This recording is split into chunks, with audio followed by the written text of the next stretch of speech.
sa Angeles City Regional Trial Court si dating Pantabangan Nueva Ecija Mayor Romeo Borja Sr. at ang dalagang kanyang manong ilang ulit na ginahasa. May live report si Victoria Tulan. Victoria?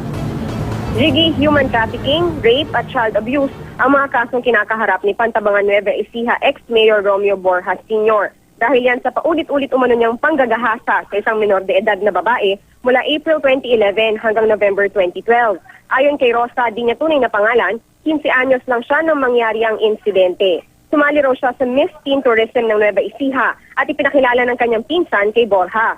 Bago pa maganap ang beauty pageant, napagsamantalahan na raw siya ng dating alkalde. Hindi nagawang magsumbong ni Rosa dahil sa pananakot umano ng akusado. Kwento niya sa isang hotel sa Pampanga nangyari ang mga panggagahasa. Noong 2011, hinalay rin umano siya ni Romeo Borja Jr., ang dating Vice Mayor ng Pantabangan. Sa pagdinig sa Angeles Pampanga Regional Trial Court kanina, naghain ng motion to dismiss ang kampo ni Borja Sr. para sa kasong human trafficking.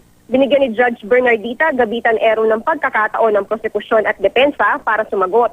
Inilipat ang petsa ng pre-trial para sa 3 kaso sa 2 ng Abril. Pero hindi pinayagan ng hukom ang hiling na depensa na pansamantalang manatili sa ospital ang akusado dahil sa kanyang sakit na tuberculosis.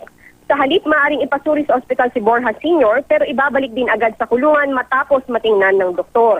Ikinatuwa naman ng ina ni Rosa ang desisyon ng hukom. Bagaman nausog ang araw ng kanilang pre-trial, positibo raw siya na mabibigyan sila ng hustisya. Hindi raw sila titigil hanggat hindi nananagot ang mag-amang Borja. Noong 2012, pumanaw dahil sa atake sa puso ang ama ni Rosa matapos malaman ang sinapit ng anak.